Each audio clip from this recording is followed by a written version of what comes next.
Orcs play a very big role in Warcraft lore.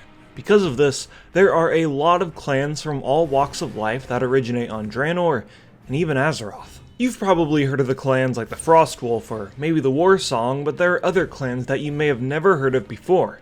Which is a shame because some of the lore behind these clans are easily the most creative and captivating lore in all of Warcraft. So, let's go over every single clan in Warcraft history and discover their culture and what makes them unique. Let's start with the brutal lands of Gorgrond to talk about the Blackrock Orcs.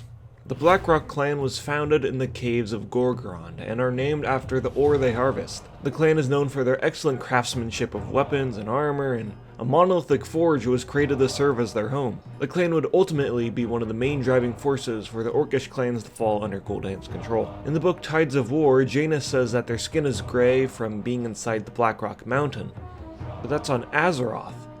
But in the Chronicle book, the Blackrock Orcs already have grey skin. And Varrock Sarfang, who was a member of the Blackrock clan, has green skin, but then other characters like Eitrig still have grey skin. So, in southwestern Gorgrond resides the Dragonmaw clan, aka Nalor Shomash in Orcish, which means Cry of the Beast. They're known for taming Rylaks, who are two-headed dragons that are native to Draenor. The greatest warriors of the Dragonmaw clan have insignias carved out of dragon teeth and dyed in black blood. Later on Azeroth, the Dragonmaw would be the ones responsible for obtaining the ancient artifact called the Demon Soul to enslave much of the Red Dragonflight. The Lightning Blade is a minor clan in northwestern Gorgrond. This clan has only been mentioned in Warcraft Adventures, a cancelled Blizzard game, so it's probably not canon, but I'm gonna talk about it anyways. The process of becoming a member of the clan was to hold aloft their axe at the highest peak in Gorgrond, and be struck by lightning not one, not two, but 3 times. For this reason, there probably wasn't many members of this clan. And speaking of batshit insane, the Laughing Skull is the wildcard clan driven by madness and bloodlust. They have had to constantly fight the Breakers, a race of stone giants driven to make all of Draenor a barren wasteland, and the Primals, a race of plant creatures wanting to turn Draenor into a lush jungle.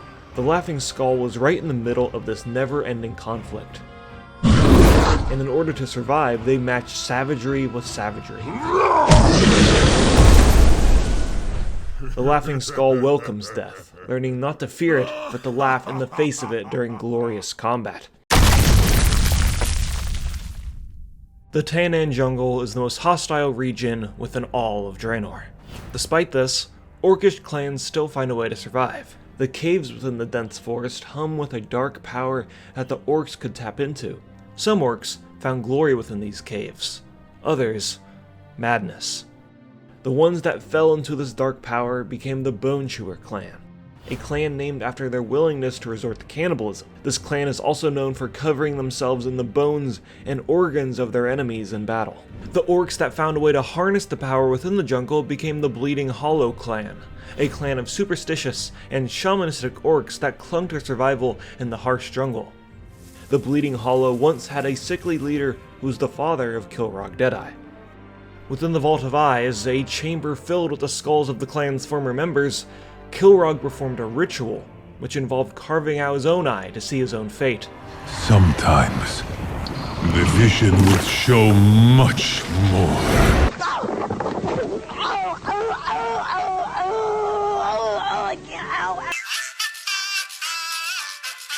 The vision saw Kilrog as the leader of the now powerful Bleeding Hollow clan, and envisioned a glorious death that involved him smiling in the face of his enemies.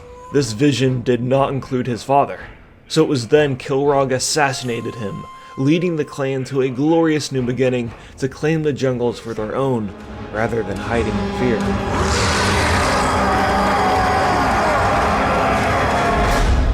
On the other side of Draenor, we have the much more peaceful part of the Orcish clans. Well, as peaceful as orcs can get. The Frostwolves are the good guy clan. Their main focus is community and adapting to live in harmony with the world around them. The Frostwolves get their name from the animals they tame, and the ritual to tame a wolf is to go out into the wilderness and befriend a Frostwolf alone. Those who fail, die, and those who succeed now have a lifelong companion. The Frostwolves are unique in the fact that they try and control their bloodlust, not letting rage consume them and make themselves their greatest enemy.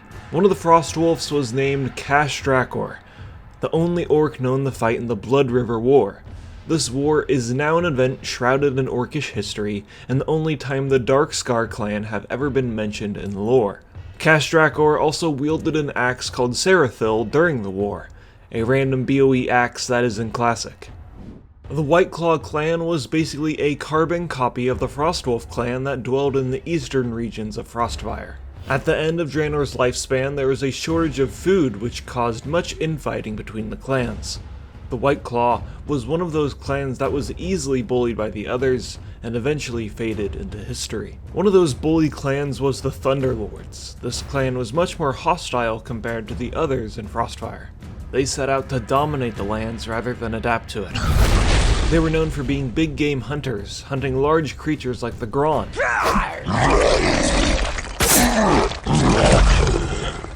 And the Thunderlords also set up their villages in the skeletons of Colossals. Colossals were once giant creatures that first shaped Draenor. Within the Grin, you can find some of the most fierce fighters Draenor has ever seen. The Burning Blade clan was most known for their Blade Masters.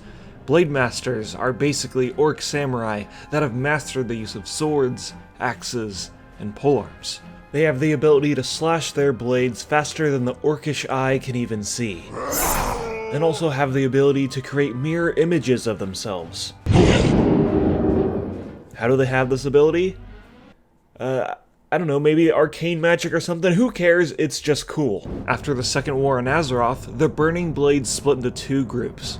One group was the Blade Masters that continued to follow the Horde, and the other side of the clan remained loyal to the Legion and became the Searing Blade clan, a clan that mainly resides within Ragefire Chasm.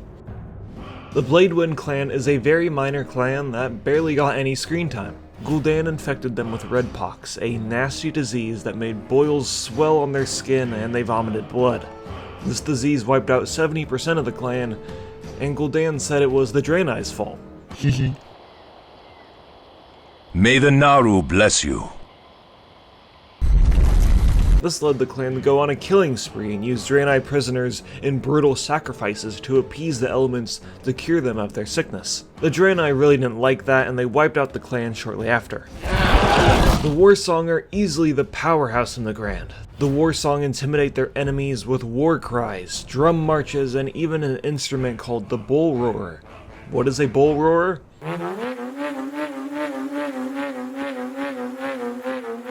The Warsong clan also tame wolves much like the Frostwolves. In order to become a wolf rider, a Warsong must get a heavy rock, take it to the lands of the enemy, kill a bunch of enemies, Arkinan Poros.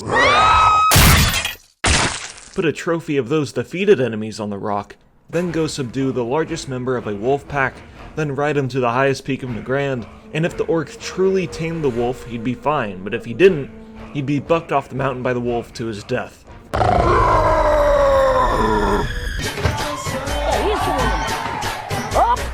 Within the Spires of Iraq are the edgiest group of orcs Draenor has to offer. The Shattered Hand clan was founded when Kargath Bladefist started a revolution to overthrow his ogre captors.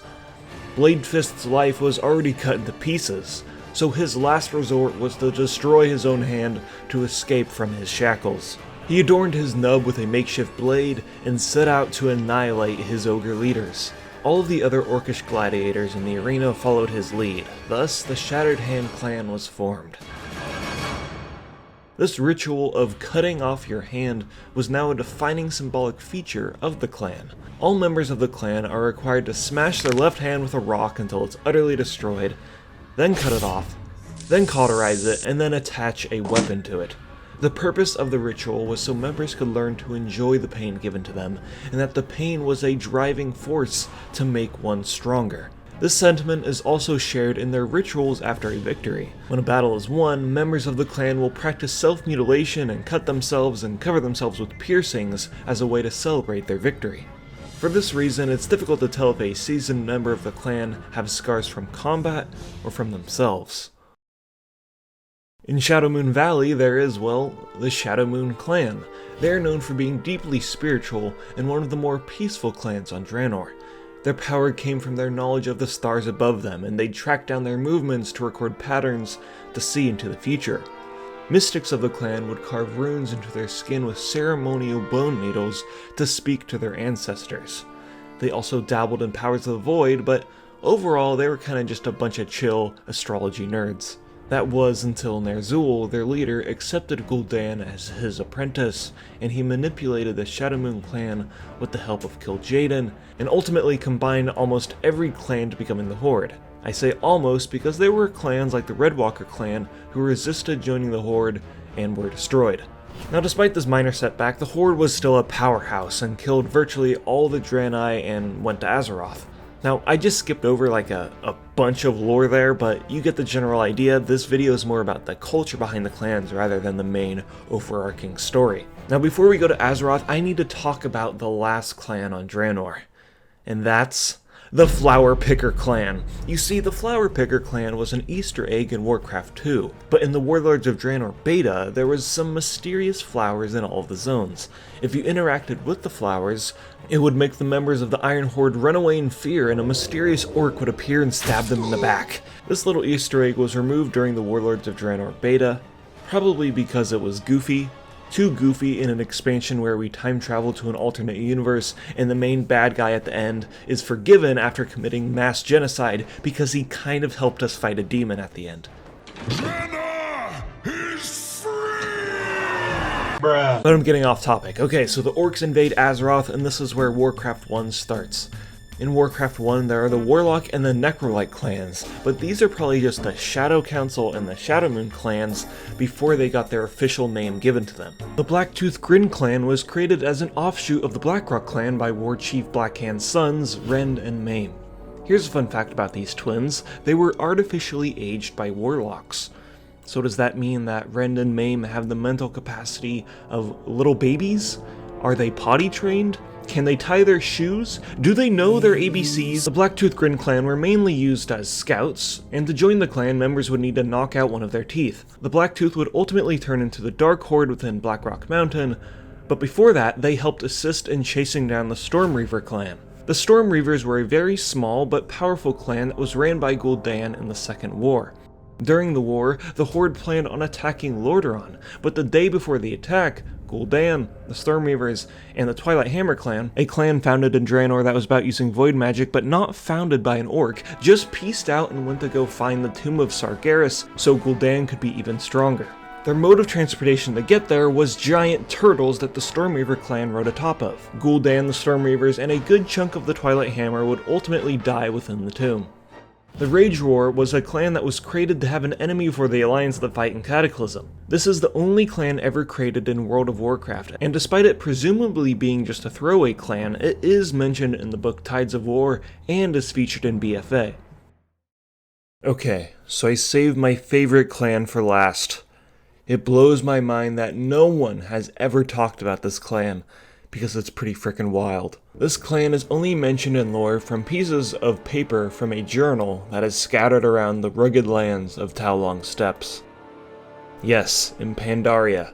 How did an orcish clan get here? Who the hell knows, maybe they're part of the Stormreavers or something. But here's what they're about. So in this clan, there are like 9 war chiefs. And it's kind of like one hive mind of war chiefs, kind of like a democracy, I guess. And in these journal pages, they also talk about how their fighting style is like a swarm of killer bees.